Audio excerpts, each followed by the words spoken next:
Welcome back to the No Judging Necessary podcast, where we got the opinions like DC, we're crazy like Gaethje, and we're as high as O'Malley. We're the podcast for fight fans that want to see fists fly and don't want to wait on the judges. I'm your host, Brick, and as always, my cornerman, Nil, and Matty P. How we doing, boys? Big chilling on this Thursday. Right? Good day to talk some fights. We back. Coming off run a of massive 8 straight card. weeks. Yeah, it was a massive card. I killed it, actually. Bet-wise, I was right on, like, everything. I made, like, $300 and then lost it all on the Super Bowl. Yeah. Yikes. Bro, I That's live bet the fucking Bengals when it looked like neither team could do anything. And I was like, yep, okay. Bam. Same. Which is Liv Moss. Fuck me. Yeah. I hit a couple props, so I only lost like half my monies, but I lost. It was not good. I was heavy on the Bengals too. But Hey, the fights were fun though. Let's hop yeah, into that. it was a Fuck great that. card. It really delivered. It was one of those cards that, like, on the surface, to some casual fans, might not be like, oh, the greatest pay-per-view card of all time, but it really did deliver. Where do we want to kick it off? I mean, the fight that was absolute chaos. Douglas Silva de Andrade against Sergey Morozov. Chaos. Oh, yeah. One of the Bro, more chaotic I- fights I've seen in a while. I was so mad at this one because the whole week I was leaning on. I was like, Douglas is fucking a big underdog here, but he's a fucking scrapper. I was like, I didn't bet on it either way, but I was like, that's a live dog, and I fucked up because I definitely should have bet on that. Yeah, I thought there was a lot of value in Andrade, and you could see it. I mean, they were very evenly matched on the feet, and then just when it finally, the gas tank and the ground game really won it for Andrade. Yeah, but didn't Morozov clip him early? Oh, yeah. And it looks like, this is a fucking bananas fight for how many minutes did it last? 8 minutes?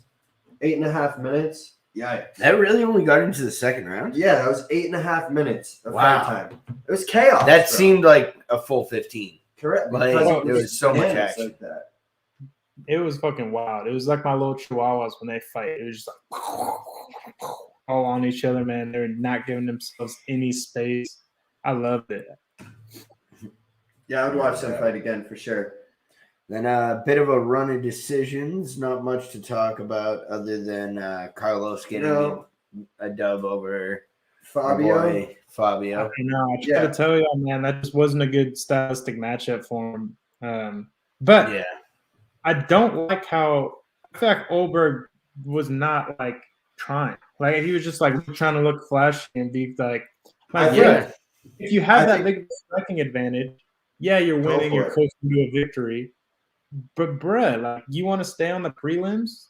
Like, no, get your ass a fucking knockout and put your hands Yeah. on it. You were landing Well- 60% of your strikes. We'll speak more into it later when we get into like the main event recap. But I'm starting to think that there's a problem of this certain gym that likes to play Counter-Strike and sit on the outside, and they're They little love too leg comfortable. kicks. They're They love leg kicks. literally they're a little too comfortable doing that. And yeah, we'll get into it later. City leg more, boxing. for sure. Yeah, City it's leg just boxing. they're getting into some weird shit over there, and I don't quite know what's going on, but I couldn't agree more. I know Volk isn't there all the time, but Volk won against Max via leg kick. Izzy's been winning via leg kick. Olberg's And the winning. excuse can't always be that you're waiting on the opponent to go. At some point, you got to create some magic. You know what I mean? Right. You can't just be like, "Well, we thought he was going to be a bit more aggressive But and the thing storm is, at us," they're but pulling they out weren't. They're getting They're dubs. pulling That's out- kind of what I was about to say. Is like, it might not be the most entertaining fight, but it is a safer fight. They're protecting their fighters and they're winning.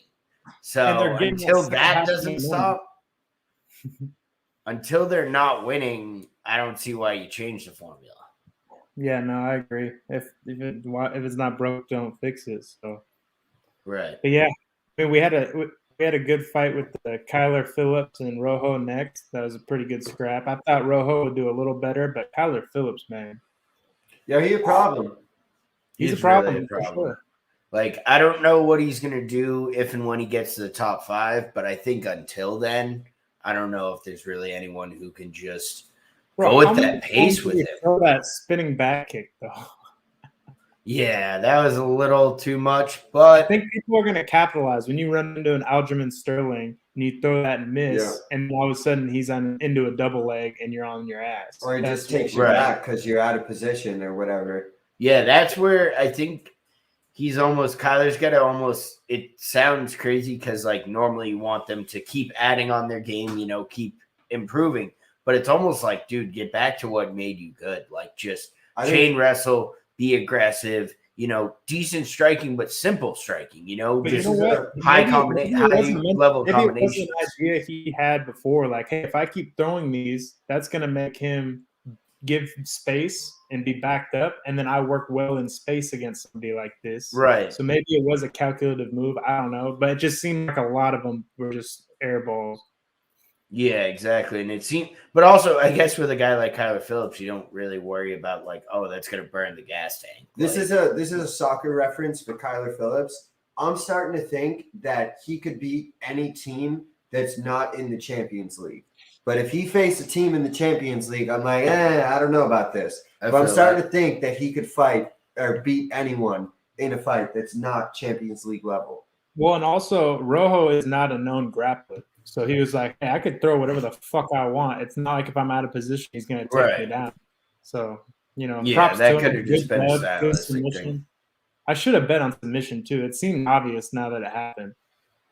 Yeah, there's been a few times where he hasn't quite been able to finish it and just sort of dominates it out to a decision. So that but I do kind of worry think we fall into this lull of Kyler Phillips of like, ooh, flashy, exciting, chaotic, that we don't think like sub. And that might kind of be like who he is. Right. And so that kind of throws me off a bit. Because he's good on the ground. For sure. The judge's not necessary fight of the night. Casey O'Neill versus Roxanne Modafferi. What in the fuck was this judge doing? Bro, I don't know what the fuck they were watching. I fell asleep halfway through and I knew who won that fight. Yeah, Casey dominated. Like Casey, every time I looked at Casey outstruck her like 20 strikes each round, and then some judge was like, "Oh, well, Roxanne got a half-ass takedown once, so let's give her the round." Right? She literally set the record for most significant strikes landed in a flyweight matchup, and you trying to tell me she lost? Like, the fuck are we doing? So. I don't think. I hope that guy doesn't have a job anymore. But what the fuck? I can't believe that. I was shocked. Definitely not a split decision. I mean, she just beat her up for 3 rounds, and Roxanne was trying to keep coming forward and get takedown. It wasn't working. That fight would have played out for an hour, the same way it played out for 15 minutes. It would have just been Roxanne trying to come forward, grab a takedown, and Casey just piecing her up until she fell. Like the one last thing on Roxanne. Did y'all see that tweet that was going kind of viral? That it was like Roxanne got a 30% win percentage and Sam Alvey got like a 38% win percentage, but y'all hate on Sam Alvey. Hey, well, I was just about to say, hey, it's sad to see a legend of the game go out. No, but she really was a pioneer of this division, especially when they were really starting up the women's UFC and really getting it off the ground. There were a lot of like striking based fighters. So her coming in with a differing wrestling style and just kind of and she was always down the scrap. Like, yeah, definitely a legend. But I think the next thing is Casey O'Neill. I think she's going to be an absolute fucking problem. Yeah, and I love how she flipped off the crowd and said "fuck you," but I wasn't sure. Was the crowd even booing her, or were they booing the decision that they gave him a split? No idea, but I love that she said "fuck the crowd." She could have been booing them, and they were trying to be like, "Boo the decision!" Like you should have got that unanimous. They could have been on her side, right? I'm still with it. Fuck the yeah, haters. Ariel Helwani asked her if she was like ready for Shevchenko, and she's like, "Not now, but in 4 years' time, I'll be ready." That's my cap. She said 4 years cap. I was like, wow. I could go get a master's degree in 4 years. Real talk. And she's about to get a master's in fighting. But she said She's only what, like 24? 24? Yeah. Was she waiting for Valentina to be like 40? Exactly.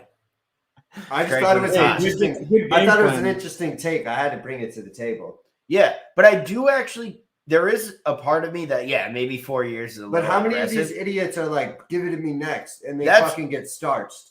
That's what I'm saying. I do like when a fighter is sort of, conscious of the fact of like, hey, there's levels to this shit, and like build the right way, build a brand, build your game, and be a champion level fighter when you get a champion level fight. Like we see it so many of these guys 5-6 fights in, and it's like, all right, I want the belt. It's like, yeah, I bet you want it, but like there's levels to this shit. Speaking of levels, the next fight showed some levels, and Arlovsky is on that level that he is the ultimate gatekeeper of this heavyweight division. And you can't call him a gatekeeper because he's been the champ and he's been here for so long, but he right now is the perfect test to see if you are ready for that top 10 in the heavyweight division. And Van although he looked okay toward the end, like he was starting to do good, he ain't ready. He needs to, get back on the bike, get some other fights in, and trim down a little bit. In my opinion, I feel like he looked a little heavy in there, looked a little slow. And I think that's something that is interesting in the heavyweight division now. Because I feel like he just takes short notice. There are a ton of guys who like. I feel like that's changing where every guy used to be 265, and you just stay at that.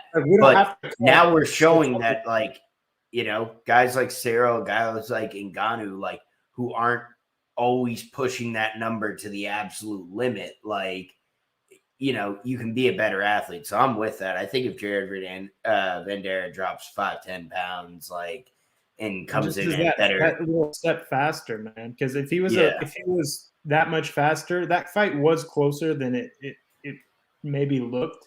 If you look at the like striking and stuff, it was closer than I thought. Originally. And I think Andre was a little not safe in it, but he kind of knew like this guy can't knock me out. I'm gonna just do what I need to do. But if he was like, I'm even saying like 15, 20 pounds lighter, he would have been that much faster to be able to, catch him and not maybe knock him out, but to get those jabs in, get that. At least be just first in those exchanges. Exactly. He was second every single time. Yeah. Next fight. Yo, honestly, the lock of the night. Shout out, bro. You started what was a very good run for the boys right here when Brick was like, no, who do we got in this next fight? I said, let's not be stupid. Let's listen to Matty P right here. Let's hammer Bobby Green by decision. And that's exactly what happened. Yo, that was a snipe. Great pick. Shout out. Bro, great I pick. told you when it comes to the boxing, Bobby Green is fucking so nice, man. He's so hard to hit. And I knew Nasrat's a beast, though. And like, I didn't see him getting knocked out. So I'm like, this seems just like a perfect. Oh, shit. We got some live reactions over here. Oh my God! That Watching the CONCACAF Champions League. That was a wild corner exchange. That was wild. Bricks got Seattle, and they almost got scored on.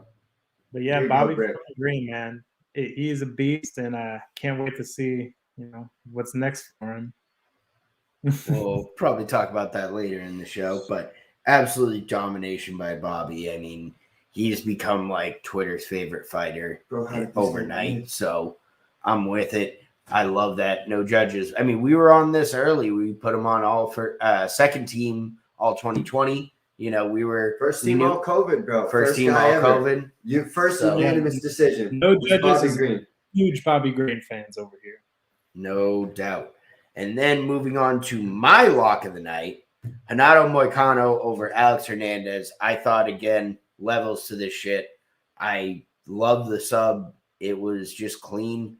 I think it's just one of those things that like we've said, and there's so many of these matchups where they try to get these new hype guys. And I know at some point you have to match make and some of these guys who have been around the block and have taken some L's, but it's like, dude, some of these guys who have fought in 30 times, taking on someone with 13 fights, like it just, there's a complete different, level of experience and this just fight, like, Yeah. went exactly how I said it would go. And Yeah. exactly like I thought it would. I thought that this guy, fucking Hernandez, was going to come out in the first round and get subbed in the second after he gassed out. Literally, rear naked choke with the body lock. It's exactly how I pictured this fight going. It's crazy. But he did it on the feet first, man. He really chopped him up on the feet. Yeah, And I was actually impressed with that. He stood and struck with him for a while. Because Hernandez scares me in that first round. I know he's powerful and he can catch anybody. So I didn't throw it in my parlays. Wish I did. But yeah, Moicano's fought killers on the feet, though. Go back and look at some of his he's fought some killers. Right. But when he loses, he gets caught in the first round. So that's why I was like, oh shit, like I don't know if this is don't get me wrong. I definitely had a hedge bet in. That's what I'm saying. Like I bet Moicano, but I had a hedge bet on Hernandez in the first round because if he's gonna do it, he's gonna be in that plus 600. Why not? 100%. Absolutely. But then one that the podcast was very split on, and unfortunately we have to bow down. Matty P was right. Jared Cannonier knocking out Blonde Brunson. Oh, bro. We had Brunson. This was the one thing that fucked up my night. Like, we were on such a heater. I had so much confidence. I was really riding with Nils picks. And he was in that first round, you were like, oh, this is a lock. Yeah, I was like, yeah, that fucking bell. Just give me 15 more seconds, and this fight's over. Bro, yeah, I don't know. Something about Cannonier in that fight, I just had a gut feeling. And I got to always go with the gut on those. Right. And I just knew his takedown defense was so good. And he did pretty solid, but those elbows, dude, holy shit.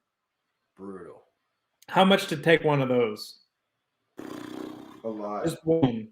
More than what Brunson made. I'll say far more than what Izzy made. Yeah. Yeah. Dana White ain't giving out the kind of checks I would need to take that hit. No chance. But let's go. Talking about elbows. We got our boy, Bam Bam. Holy fucking shit.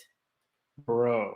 One of the best heavyweight fights I've seen in a long time. It was what? You would have seen Derek Lewis coming out trying to get a single leg on him. It did. Yeah, it did. Wild. But what was more wild to me is the 8 shots combined that over the first and second round that Ty just took. And I was like, oh, well, this is over. Like, ain't nobody takes a fucking uppercut to the dome. When he was on the cage, he just just bang, bang. Oh, I was like, and then he gets back up and doesn't shield up. He gets back up and was like, and immediately just starts swinging. No cover up or nothing. Just starts swinging back. I mean, honestly, I'm just at the point, like, if you don't love Tai Tuivasa, we're not friends anymore. Like, that's just, bro, that's where we're at. I made a lot on this fight, and guess what? I didn't bet Tai. I didn't bet Lewis. I put $20-something to win like 40 or something that someone would get knocked out in the second round. Damn. Okay, see? Smacked it, bro. Because I was like, yo, everyone predicts this going out in the first. It's not. It's not. Every time they say that, it's not happening. So I was like, I'm going to just go big on the second round. I don't know who's winning because it's a firefight. Right. And I mean, technically, both of them absolutely could have knocked out in the second round. Like, I didn't want that crazy exchange where Ty was like, boom, boom, and then he stopped, elbow. Oh my god! And just seeing Derek Lewis get folded like that, you don't see that. You don't see and people are trying to say that he just quit. I'm like, bro, no, his shit. He landed on his knee first and covered up. I'm like, bro, you get hit by that elbow by Ty and tell me you wouldn't. That's called your body shutting down so you get folded, and then your brain slipping on and going, holy shit, I'm in the cage with a fucking killer. And you go like this just out of instincts. Like, what in the fuck are people talking about? He didn't get knocked out cold to where you just fall on your face. He fell on a knee first, but bro, he did not quit. There's no. I will say my favorite one of my favorite tweets from this whole exchange with Ty and everything is it was a picture of Ty and it was a picture of Francis, and it goes, which one of these two is going to go toe-to-toe with Derek Lewis and actually swing. I mean, we know the answer. Yeah. And it's such Crazy. it's such a crazy thing right now. What do you think next for Ty? That's exactly what I was going to say, I don't because know. it is weird because jumped the technically he rankings was He's now third in the rankings. he's now what? Third in the rankings. You didn't see that? The UFC Yeah, Derek rankings Lewis had him was third. third. He took his spot, fam. From 12th. From 11. I mean, that's what I was fucking trying to tell you on Saturday, Nil. Nil was trying to be like, bro, he's 12th. Like, he's probably going to fight like a Dawkins, maybe like Tom Aspinall or something. I'm like, bro, no. He's too big of a star. Like, they're going to get him. Here's what we're probably going to see is what I think. I think we're going to see him versus Ciryl Gane, and I don't like that fight for him at all. No. But I think that's what we're going to see because it makes sense because Stipe and Jones are angling at each other, and Ganou's like hurt and has to do surgery. He's right in that mix. Ciryl's off a loss, and oh man, actually, especially depending on how the surgery goes, you know for a fact Dana White would love to have another interim belt and have Ty have the chance to get that. oh, he's going to give that to Jones and Stipe over Ty. Probably, but if that fight can actually get off, let's be real. Like, there's a lot of hoops to jump through to get that. Who else is in these rankings? I wouldn't hate him against Curtis Blades. That's the fight I want to see. Blades is fighting Dawkins. No, Blades I thought Doc really? Is he? Bro, trust. Blades is fighting someone soon, too. Interesting. It is. You're right. Damn, Blades that's Dawkins. I wouldn't hate the winner of that. Like, I mean, No, When yeah, is that that? would make sense. But then Surreal's just sitting there. yeah. Can Ty make a fight with Surreal a brawl? Yeah. Yeah. Because that's the I only think way he's- he's winning that fight. If they're dancing around the outside of the ring, that's a gone fight all Right. day. But I think But I think he can He's at been least, fighting a lot smarter he's as of enough- late, but the brawler mentality is what won him Saturday. and I And if think, he can mix that with his smarts, he can beat anyone. and not even entirely like the brawler mentality. I like what he did in the first round where he was able to kind of corner him a bit and get him against the cage. And I think he could do the same thing to Cyril, where like, I think one aspect of Ty's game that like people really sleep on, because obviously there's a lot more flashier things to look at with Ty, his footwork is elite. Like the way he can, and it's something almost in like a kind of a Max Holloway type thing or like a Justin Gaethje, where you don't notice the footwork, but it's so precise in a phone book. In a phone booth. And that's where it's really like those tiny inches, those tiny movements are what make the difference in a firefight exchange like he had with Derek Lewis. Like the fact that he can set those little traps and the fact that he can get, Derek Lewis trying to slide out to the right, cuts him off, and then that elbow's there. Like those little things that I think is really elite with Ty. And I want to see him against these like Curtis Blades, Ciryl Gane, like these better athletes at the top of the division. Like I'm curious to see how much of the like speed factor comes in with him. Yeah. But hop into the main event here. Yeah, let's hop in the main event. Israel Adesanya defeated Robert Whittaker to retain the middleweight championship of the world. Unanimous decision. Fellas, what do we think of the fight overall? Man, I thought it was way closer than the judges had it.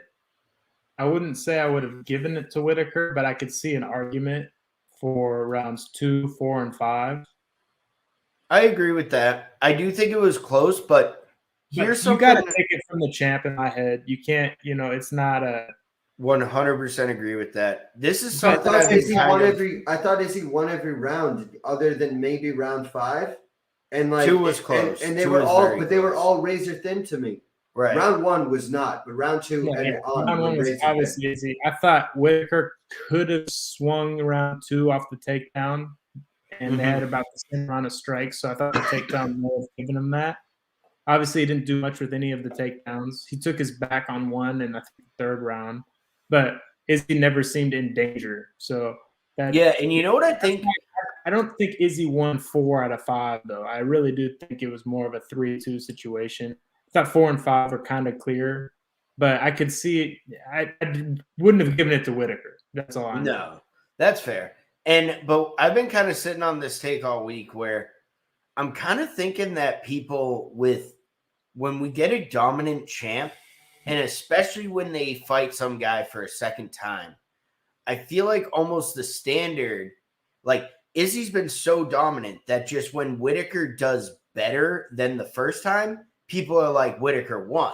And it's like, well, no. He just got closer to winning. Like, does that make sense? I feel like it also happens to guys like Usman, or even when Khabib was on his dominant run, where it was like people were trying to give rounds to people against Khabib just because they didn't get taken down, you know? And I feel like it's kind of almost the same thing now with Izzy. Like, oh, just because he didn't knock you out or hit you with 75 strikes in a round, like, oh, now we're going to say you beat him? And it's like, no, you didn't beat him. The thing is with Izzy is it just was a lot of leg kicks. So it was like, how, in my eyes, and this doesn't mean it's right. A significant strike is a significant strike, but a punch to the face counts more in my head than a leg kick, right? That's fair, but I don't know why that. Robert, it's not true. It's Whitaker not true. wasn't really landing that much. Like that double jab was landing, and if you look at head strikes, Whitaker landed more head strikes, but definitely. But again, in the same way, if we're gonna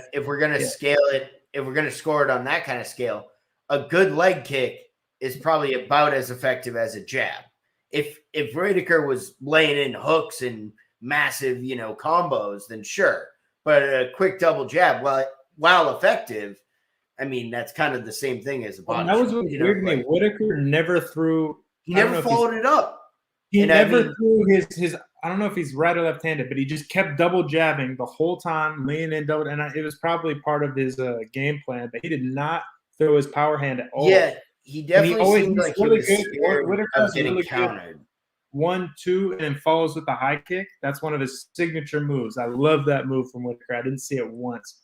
Nope. And I think it's definitely, obviously, you're fighting one of the most elite counter punches of all time. But, like, at some point in the fight, especially if you do want to make that case that you are taking the belt from the champ, at some point you got to put yourself in some danger. Like, you got to go for it. Like, if he was able to, when he took Izzy down, if he was able to land strikes and hold him there for even a minute and a half, I would have given him that fight. But he couldn't hold him there, and he didn't land any damage when he was down there. No. So that's where I'm like, okay, yeah, you got the takedown. Point, that's a check for you. But that doesn't, a takedown with no damage and no anything just kind of counts as like a good punch or something. It doesn't even strike landed almost. Yeah. Yeah. Or like ring, cage control kind of thing. Like if the strikes were dead even, then that'll swing you the round. But they weren't. Izzy was up. So that's how I see it. And it's such a tough situation because like I feel like we're about to do the same shit again, where we're gonna be like, all right, well, Izzy won the first 2, so we can't give Whitaker an automatic rematch, obviously. So Whitaker he's gonna beat the shit out of fucking 2 or 3 top 5 guys, and then we're going to be right back in this same thing in 18 months. So here's what I see the future. I think Whitaker versus Vettori. I think that's an easy one. Either Whitaker versus Vettori or Whitaker versus Costa. One of those two for sure. I thought those 2 idiots were going to fight. Well, we're going to get into it in MMA news, but okay, I'm going to bring it up now. Somebody called out Paulo Costa, and I love this fight for him. Oh, I know who you're talking about. But who do you think's next for Izzy before we leave? I know Combs. Oh, yeah. It has to be Jay. Cannonier. Has to be Cannonier. It's Cannonier, and then probably the winner of what you just said, Kamzat's you like think- 3-5 fights. I away. actually want to No, see no. Kamzat. I didn't finish my question though. Do you think Kamzat is the one to dethrone Izzy? Yes. No. Yes. Absolutely, I do. Probably. I think if it's anybody, man, Kamzat. I don't know why the hype has been. That's growing actually on a fight, though, that I do want to see. I want to now see I want that Blonde fight. Brunson versus Kamzat. I don't want to see that. Kamzat's Why? fighting Gilbert next. I think. See, here's the problem. I think Kamzat should be at middleweight. I can think fight he at should be over with the middleweights, man. I mean, yeah, we're gonna see him do some work, but he, with the amount of wrestling that's in middleweight, which is not much. If Whitaker is your best wrestler, your wrestling in the weight is not that good. Maybe Bunsen, but Kamzat's wrestling is on another level, man, and he would be scary in the division for these guys. I think That's just sort of Yeah. why I was saying Brunson, because again, I don't think there's any wrestlers that can go with him in that division. Bro, if So Kamzat comes into the let's try 85 it, division, like- his first fight's going to be Darren Till, and he's going to fucking starch Darren Till and get a title shot. yeah, I could see they were it. just training together. Him No, and that was Till? photoshopped. Fake For real? news.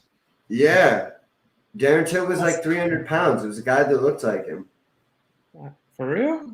They looked real to me. I don't know. Damn. Maybe I'm bugging, but yeah. Let's hop into some MMA news. Yep. Well, let's just start it off with our fucking guy, King Bobby Green, stepping the fuck up. Dariush Yep. got hurt against Islam, which of course, Islam or the dude who's fighting him gets hurt every single time. I will never Mhm. bank on that fight happening ever again. So No. Bobby Green said, "Fuck it, I just had a 3-round war. I'll go fight in 10 days. I don't give a fuck against Islam, who's like His first main event, bro. For Bobby first main Green. event. Crazy. Wild, bro. That's like a Rocky story. More than deserved. If he wins this, I swear, man, we're gonna see him the so title many shot. Bobby Green pictures for people's Twitter. It's gonna be crazy. Oh, yeah. Oh yeah, the Bobby Green stand accounts. Do you think? I'm just a little worried. I mean, he does have good takedown defense, but He's a good wrestler. He is. he is a good wrestler. But God, do you think he can keep Islam on his feet long enough to just put on a Bobby Green show? I think it's a slight chance, man. And I think his chance he needs to start him quick. Yeah. But he Which is keeps tough. his hands low, which is good for takedown defense. But the way Islam strings together his grappling, you can make sure that first one doesn't hit. You know, that first You double. can defend the first 6. It and doesn't just matter. changes it into a single, But and then they flips around and does wrestle this. knowing that you're going to stuff the first one. Exactly. I've seen this like video on it that Khabib's like explaining, like, yo, we shoot just to like get a hold of you, and we know you're gonna push our head and stuff this, and we secure here, turn around, take back, done. And I'm Yeah. just like, yo, that's okay. Now I get it. Right, So yeah, it's man, a whole different animal. Hey, but I'm gonna be rooting for Bobby Green the whole fucking Oh, time. no fucking doubt. Do I no think he'll doubt. win? If there's, if you put a gun to my head and say whoever wins, you survive, I'll have to go with Islam on it. But Bobby Green's my guy, so I want him to win all day. I'm curious what those odds are going to be because I feel like we're going to get some good money on Bobby. Definitely. Yeah, Islam's probably gonna be a big favorite.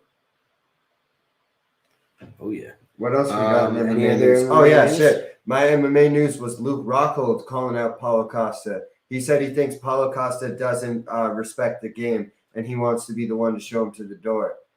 I'm down. And honestly, the way he like said it, I was like, "Yo, I'm in on this Luke Rockhold."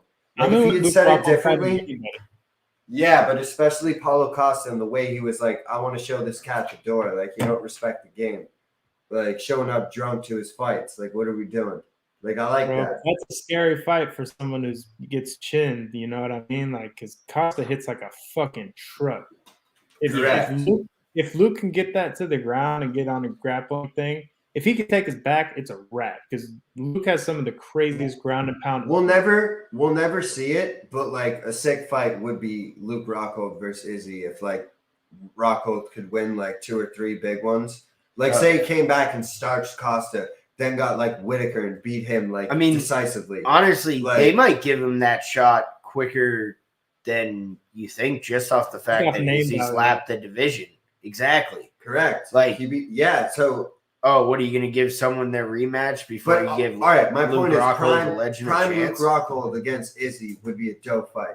Oh yeah, I think Izzy still pieces him up. Correct, but yeah, it'd be a sick fight nonetheless. Anyways, definitely. Any other news? I don't got it. Nothing. All right. Well, let me just pull this up here. Oh, is this the time to talk? Oh no, we got a segment for it. All right. Yep. This podcast is sponsored by Earth Sugar, a first of its kind super confectionery based out here in Phoenix, Arizona, that specializes in raw organic desserts, energy snacks, and clean label confections. Use the promo code NOJUDGES to get 25% off all Earth Sugar products, including their variety pack on the clean energy bars. This gift set is gluten-free, vegan, and paleo, and a perfect sweet gift for any family, friend, or high-performing athlete. So get out there, loveearthsugar.com, promo code NOJUDGES, 25% off. Yo, I gotta be real. I'm the type of person to usually hate these kind of like Earth Sugar products, and I actually like this stuff, so that says a lot. I'm usually like, yo, these shits don't say what they do. They're not about it. These shits are whack. They don't taste good. Earth Sugar is the first one that tastes good, does what it says. It's real. Go to loveearthsugar.com. Let's get it. No doubt. And then talking about something that might not be as clean label, but let's get into some bare knuckle fighting talk. Let's fucking do it, bro. We got some BKFC. Stacked fucking card. I mean, all I know is we got Mike Perry and the Let Me Bang, bro. Yeah, I think headline in the thing, which is great. They're the co-main event. I wanted to open up with that. Perry loses, how many? Bro. I'm big Perry this fight. I do not need a loss from Let Me Bang, bro. No. How many combined brain cells do you think are in this fight? Like 7? I think Perry's smarter than we give him credit for. I don't think Lane is, though. No. Mike I can see that with Mike Perry. Fucking press conference. You guys see that? Huh? Mike Perry brought the bat. He brought it back to the press conference. So Lane was like, "What you gonna do, you little bitch?" And Mike Perry stood up and pulled the fucking bat out of his like pants and was like, "What's good?" Mm-hmm. And like Julian Lane's like, "Oh shit, you brought the bat, like you coward!" Like the shit was hilarious. That's actually funny. I mean, at this point, this is 1 degree from like, yo, this is bad blood. I mean, fucking Julian Lane rolled up on Perry when he was announcing and was like, "Hey, yo, Platinum Pussy, what's good? What's good?" Trying to fight him, and Mike Perry I forgot about that. Okay, and fucking drew hands at him. That's why this fight's entertaining as shit to me. All right, I'm in. Bang, bro, who like talk shit on the sidelines to Mike Perry against bro, and it's only Mike like Perry. $5. It's like, this is a pay-per-view I'm buying. It's like $5. It's $5. We got Chad Mendez taking on somebody. I don't even know, but Chad Mendez is in this fight. 5 2-minute rounds. Okay. No, but dude, this is the one that scares me because everyone's gonna be like, Mendez is winning this fight. It's Mendez. Blah blah blah. Who the fuck is this other dude? Guy. Who the fuck is this other dude that they decided for Mendez? He's tied it to the gills. I know. Joshua Alvarez. But his last fight was 2 pro fights, 1 loss, 1 win. I don't know what's going on, but no picture on Tapology. Oh, this is what I got. This is what I got right here. What do we got here? Fames. Oh, okay. Or Fames. Yeah, Fames. Literally, this looks like a killer on this photo. This looks like a guy who can throw hands. Now, don't get me wrong. I mean, I know Tapology doesn't have deep research on bare knuckle, but literally all they got is his name, nickname, and that he's from Florida. No earnings, no last fight, no record, no current streak. We got the lightweight championship. Martin Brown, Luis Palomino going down in this shit. I'm down for that. We'll scrap. I don't know much about these guys, but I'm always down for a title fight. And I will say, I don't know if this is as big of a rivalry, but I'm sure it is. Tampa, Florida versus Miami. Like, where's this being fought? In Hollywood, Florida, just outside of Miami. So I feel like that's going to be one of those like South, I feel like South Florida and Miami almost kind of think they're different than like the rest of Florida. Like, I don't know. Could be a good scrap. And then the first fight on the main. I don't know any of these guys, but I don't either. But we got the female flyweight championship. Britain Hart against Christine Ferreira. Seems like a solid fight. I mean, Britain Hart. The name sounds familiar. I feel like she was a former boxer or like Bellator fighter. Sounds like a WWE star, like Bret Hart's tag team. Oh, I meant to say that earlier with Ty. I feel like Tai Tuivasa is like a wrestler that's gotten rebranded. He's now like Tuivasa. He's not as much Bam Bam and like Ty and like the Aboriginal and like nope. He comes out to weird shit now. He comes out to like Spice Girls and chugs beers, and he's the Tuivasa. And that's I will say he's just the guy that I'm just so glad I was so right on. Like, I've been all in on Ty from the minute I saw this guy, and he hasn't disappointed in the slightest. Bro, same. And when I thought that he got kicked out of the UFC, I thought that was the biggest mistake the UFC had made.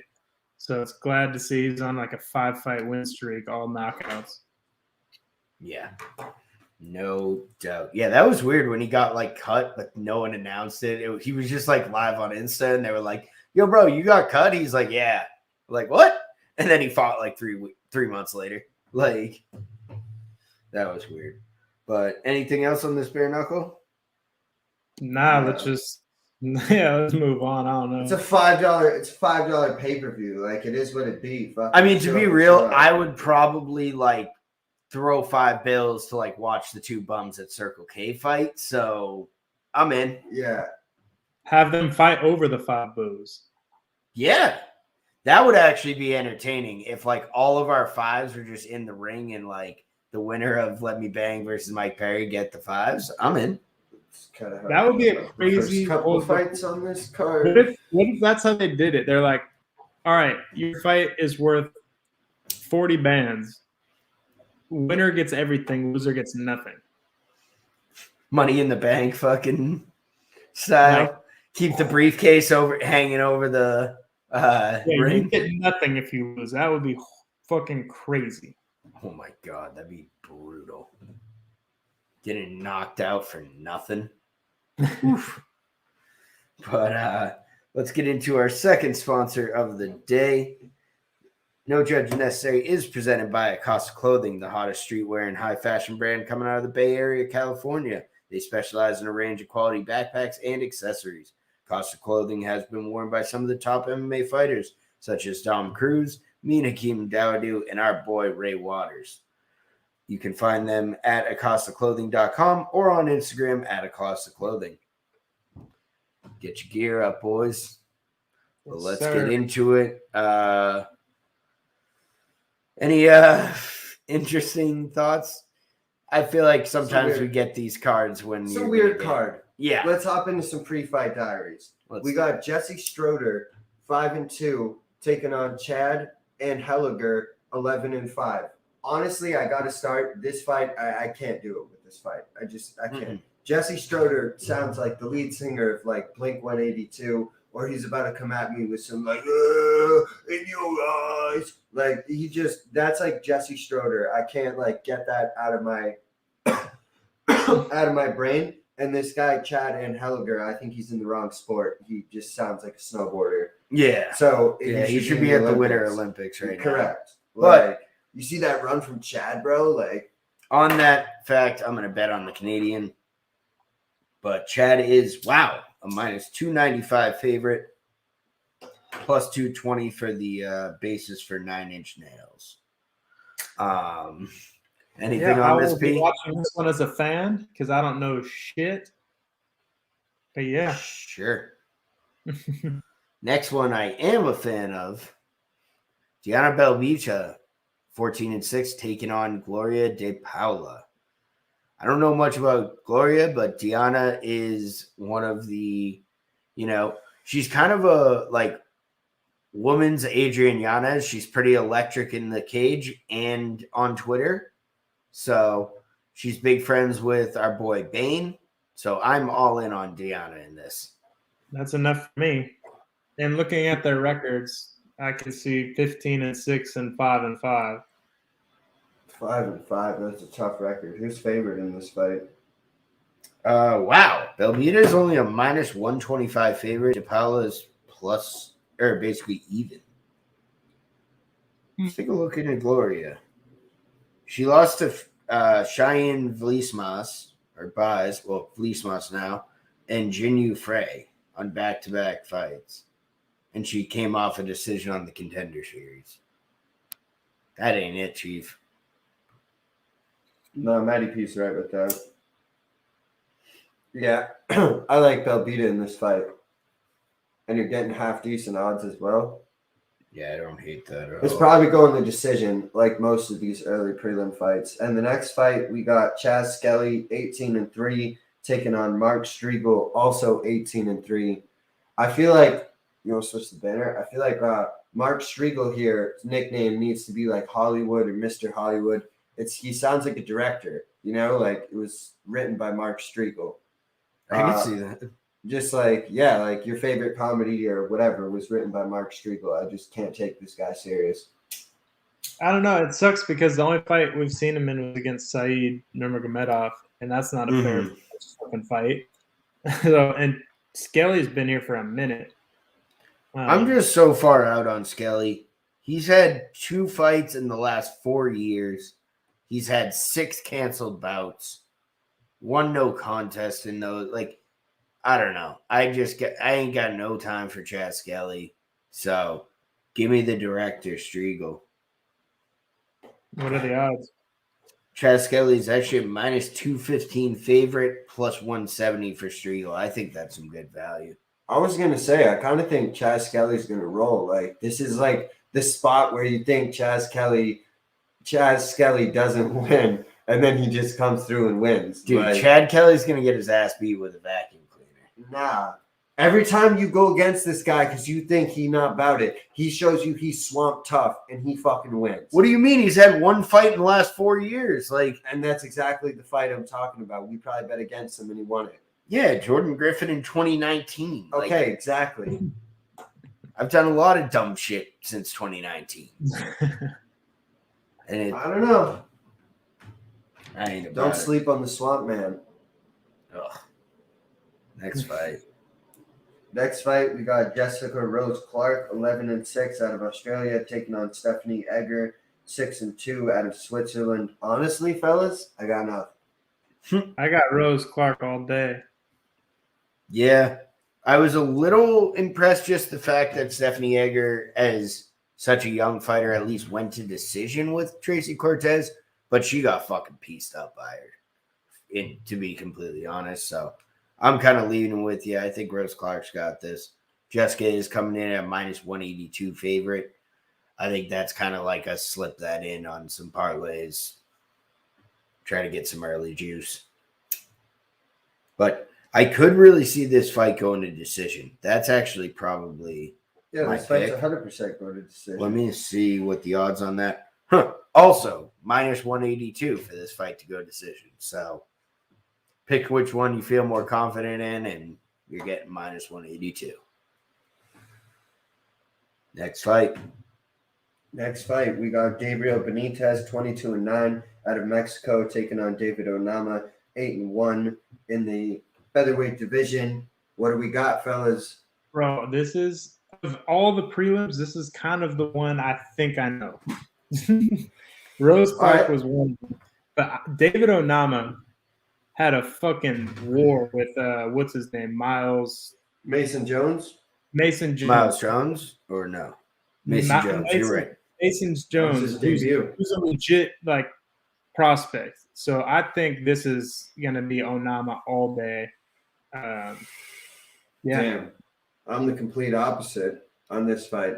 I think this is Benitez all day. He's been in the UFC since 2014. I don't know. This cat has had one nice fight with Mason Jones about to come up in here.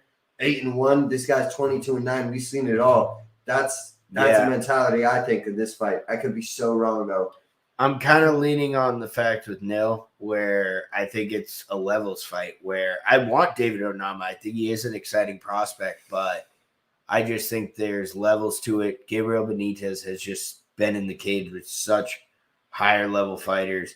He got obviously, yeah, but still he beat Justin James. Like, he definitely has lost a lot of these fights. He but said still he beat Justin I James. know. Even as I said it, it didn't feel that good. Yo, stop it, yo. Now I'm for sure. This is a lot. Oh no. Yeah. Oh no. I think I'm back. I think I'm with you. That just didn't sound right. Oh. Give me David Onama a minus 167 favorite, plus 130 for Benitez if you're dumb enough to listen to me. Please don't. Please don't. Next fight. That was great. We got Mario Batista 8-2 taking on Jay Perrin 10-4. This is a male bantamweight fight. I don't even know, but here we are. Mm-hmm. Well, I mean, say pass. I don't know. The only thing I know about either of these guys is that Mario Batista hit that flying knee on Miles Johns, and I bet on Miles Johns and lost on that fight, and he was a pretty big underdog in that one, so I guess I'd lean Batista. Oh, wow. Yeah.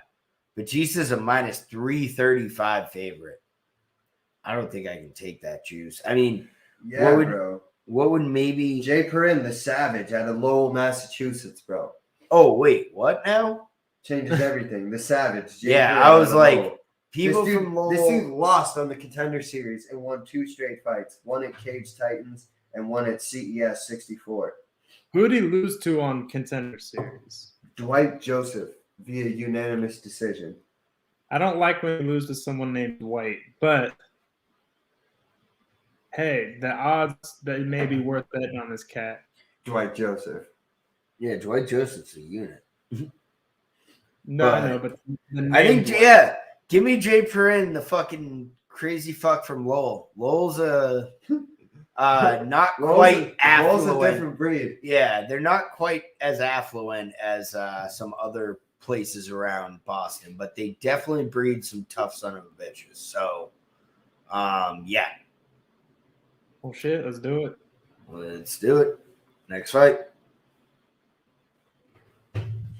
Next fight, we got Jonathan Pierce, 11-4 out of the USA, taking on Christian Rodriguez, 7-0, also out of the USA. This is a featherweight fight. What do we got? I don't know anything about this Rodriguez cat. I know Pierce has been in here for a minute, and I do lean Pierce just because of that, but I don't know. I probably won't touch this because I don't know anything about the guy. Yeah, honestly, I think that JSP probably will knock him out, but he's a minus 335 favorite. That is a little hefty for me. JSP by knockout is plus 145. I think there's some value there. Or really my pick for this fight, under 1.5 rounds plus 120. I think JSP's gotten a lot of early finishes. And I think with Christian Rodriguez going against a guy like this in his debut, I think he's going to kind of come out hot. Maybe he'll catch him, but I think the safest, my best pick is that under 1.5 rounds plus 120. I'm going C-Rod in this fight. Really? Yeah. Plus 255? You like C-Rod? I like the story. I like that he's undefeated with 6 finishes. And the one time he didn't get a finish was unanimous decision on the Contender Series. And he said, fuck that. I'm going to go to another promotion and get another finish and then come through. I don't know. I just like the progression. He didn't just jump right away. I know it's only one more fight, but just the mindset of that I really like a lot. And he's gotten a lot of finishes. Well, just and I feel like JSP is going to bring chaos to the fire and give him a chance to do something. Right. And if this kid's about it, he's going to spark him or finish him somehow. So, and if you really think that, you can get Christian Rodriguez plus 600 for knockout, TKO, or DQ. There's some value in that if you really think C-Rod got a chance. plus 600. Like, come on. I might have to throw some money on that. Let's do it. Next fight. Yo, next fight has my brain in a pretzel because we got Joaquin Buckley, 13-4, taking on Abdul Razak Al Hassan, 11-4. This is a middleweight fight. My brain is in a pretzel because Joaquin Buckley, Abdul Razak Al Hassan, Jamie Pickett, William Knight are just all wrapped in my brain. It's just one person. T-Rex. And I can't, Like, there's just so many guys in this 80, Trevin Giles. There's just so many guys up in here that I just mix in that I just can't. And I'm just. and they're all like solid. They've had some good finishes. They've all taken Darren Stewart, even.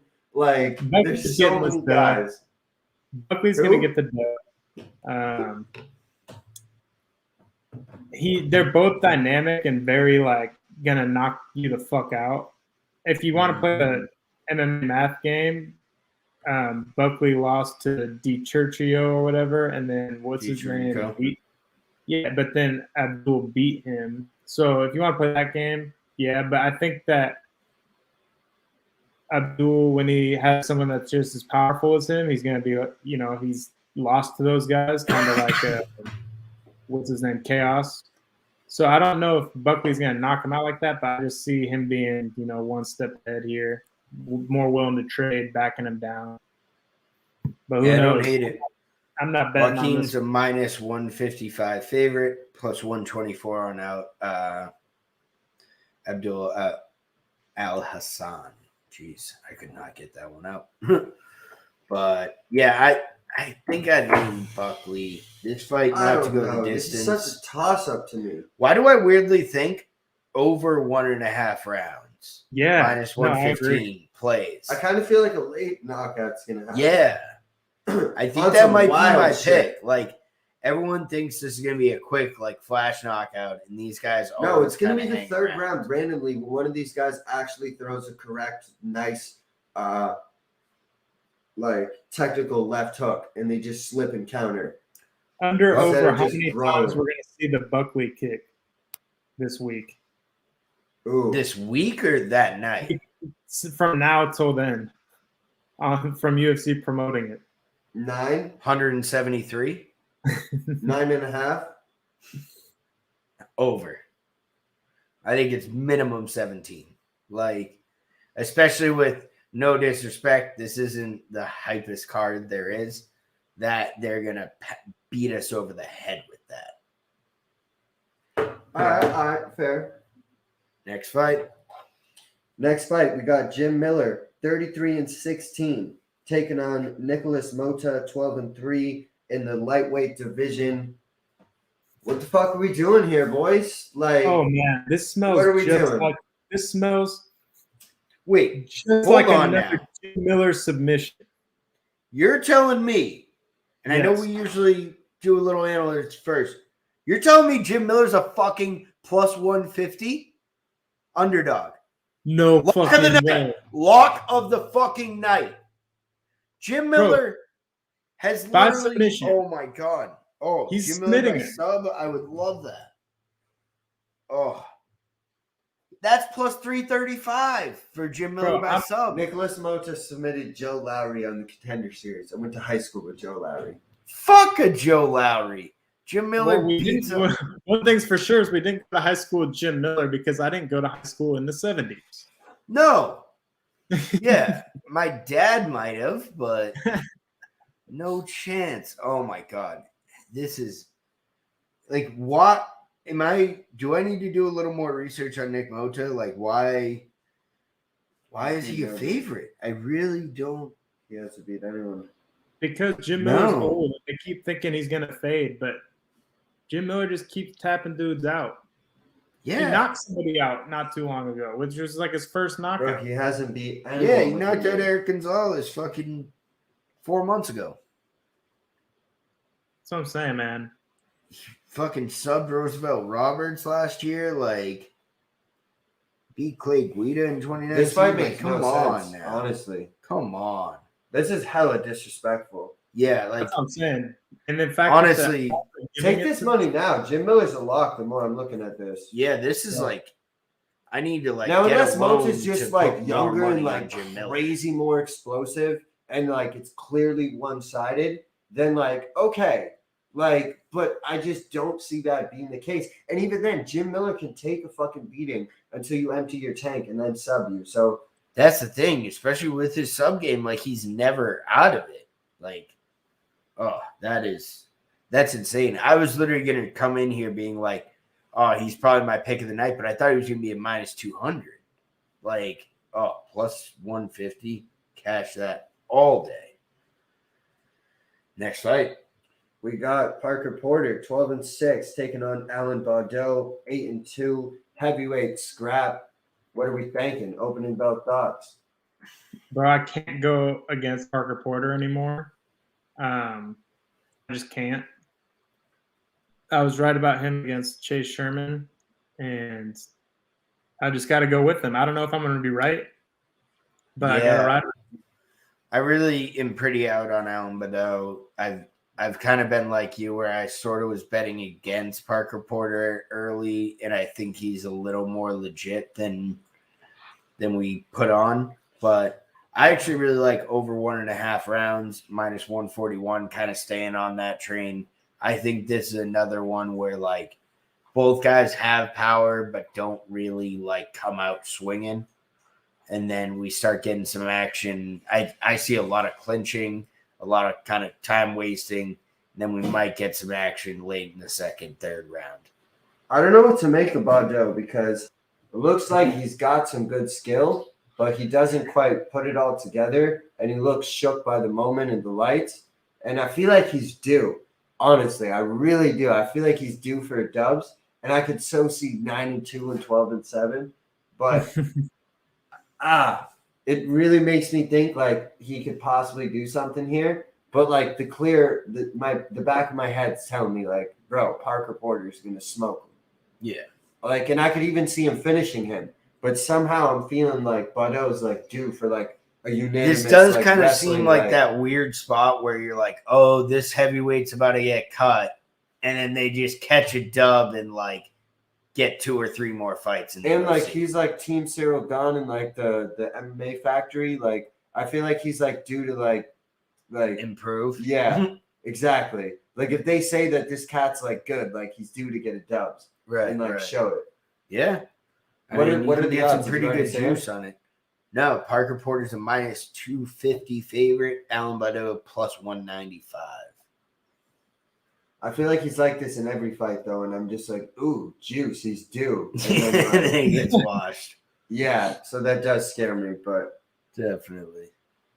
Next fight, co-main event. Co-main event. Nothing like a co-main event like Kyle Dawkins, 10-2, taking on Jamie Pickett, 13-6. In a co-main 195-pound fight. Wait, what now? I had to look at what division this was, to be real with you. That's how much of a pretzel my brain is and throw the Dawkinses in there as well. Fucking hell. I thought this could have been a heavyweight fight. Why is this 195? It's probably a catch weight last second. Someone stepping in. Yeah, Dawkins was supposed to fight Julian Marquez. Okay. That would have actually been electric. Right. This actually would have been a good card if it was Marquez, Dawkins, and then Bro, why do I weirdly- Am I wrong? But I have Dawkins all day in this fight. Why do I weirdly feel like Dawkins is a big favorite and probably should be, and I have been so wrong on the entire Dawkins family for a long time now. But because they're from Philly. yeah, mostly. But Yo, Jamie I just Pickett kind of lost to think Jordan this is Wright. Yeah. That's why I think Dawkins. I knew it was Okay. All right. I knew I'm it was back something. in. I'm back in. I just thought on a short notice it's just going to be a weird spot for him, but you're probably right. Kyle Dawkins is minus 270 favorite. Pickett plus 210. Pickett's beat Joseph Holmes and Laureano Staropoli in the UFC, and he's lost to Jordan Wright and Tafwan and Chukwi and Punahele Soriano on the Contender Series. Not great. Yeah, Dawkins all day, man. Yeah. And Wait, this how is big of a not favorite is Cop he? Dawkins, right? I thought they were both No. cops. Am I wrong? No, I think No. just Chris, Yeah. right? Yeah. And this is the smaller Dawkins, but now he's going up 10 Yeah, pounds, smaller so- Dawkins, guy who accidental headbutt, no contest, Kevin Holland. Yep. Yep. Yeah, controversial fight, lost to Phil Hawes in decision before that. Respectable. Yeah. Yeah, he's only really lost to like legit talent in the UFC. So, and I think those losses were kind of, learning experiences for him. So it is probably Dawkins all day. But we ready to do it? Main Let's event do it. time? Yeah, main event time. Let's hop into it. We got Johnny Walker, 18-6 out of Brazil, taking on Jamahal Hill, 9-1 out of the USA in the 205 light heavyweight division. What do we got? Main event. Man, this is a tricky one for me. I mean, when I first read it, I was like Jamal Hill all day. But I think recency bias played a factor because he just starts fucking Krug. So I'm like, oh shit. But Johnny Walker is a tough guy out, but his chin's a little suspect to me. So I'm riding with Hill on this one. Yeah, when I first heard this fight, I was definitely all in on Jamal Hill. But then in the second quarter of the Super Bowl, my boy came over and he brought some Johnny Walker, green label. Johnny Walker wears green trunks. Johnny Walker winning this fight. Love it. I like that. Based off your Super Bowl drink, I guess that's a good way to. Did you win on your bet in the Super Bowl though? They started going a lot better. Actually, from when he showed up, the Bengals were down 10, and I put my last 75 in my account on Bengals plus 6.5 at that time, which covered. So all the dumb shit I did before that, I clearly lost, but that's not his fault. You guys see that video of Jamal Hill with his son inside the octagon, and he's like, I got to finish here. I got like 2 over there. That's where I got my contract. And his son just looks so uninterested. He just didn't give a fuck. He did not care at all. Yeah. I honestly love the comments that stuff. roasted his son. I love that stuff when it's just like kids just don't care. Like at the end of the day, even if your dad's like a sick athlete, like it's still probably cool, but it's still just like your dad's job, Like, did you see the one with Jason Tatum? Deuce Tatum was just like chilling on his phone while Tatum was dropping like 40, like just absolutely cooking. Well, the funniest shit is how Bisping's kid always used to bet against him and say you're gonna lose to like Rockhold, Anderson Silva. He'd be like, son, who's gonna win on Saturday? And be like, Anderson Silva. Definitely, but hilarious. I don't know. I think there's a lot of juice in Johnny Walker plus 195. Johnny Walker is a plus 195 underdog. Jamal Hill is a minus 250 favorite.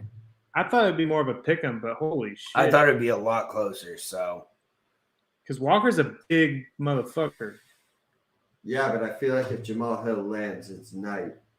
Yeah, with the chin he got with Walker. Yeah, but again, it seemed like he survived 5 rounds with Thiago Santos. Now, maybe not the same Thiago Santos we're accustomed to, but still. And that's kind of where I'm at with Johnny Walker, where I think like, he has a chance in this, which I do like Jamal Hill. I also don't like his like coaching last fight, saying that he was up 4 rounds to none when he was probably down 4 rounds to none. Yeah, so that might be something that needs to be fixed. I'm going with Touch Him Up University. That's Jamal Hill, baby. Give me my boy Johnny Walker. We're all gonna have a drink of this on Saturday. I like that. Touch Him Up University. That is a fire nickname. Now I think this is gonna be a banger. I think this is gonna be a real on the feet striking matchup, and I do think that like see the worm while Johnny we saw win it. While we saw like I think. Like you said with the recency bias, like, Johnny Walker definitely got touched up in this division, but it was by the top of the division. So this is really a moment for Jamal Hill to see if he really on value, I would go Walker all day. I think this is a way closer fight than the odds making it. But unfortunately, it's not like football or basketball where you could be like, oh, plus Take the 5.5. spread. Yeah, it's just like, all right, who wins? Like, so I don't know. I think if Jamal comes out like the goon he is, it's gonna be tough. But yeah, definitely value play on Walker. Yeah, I agree. But anything else before we head out, boys? I got nothing, fellas. All right, I big got Saturday nothing. coming. Much love. We out.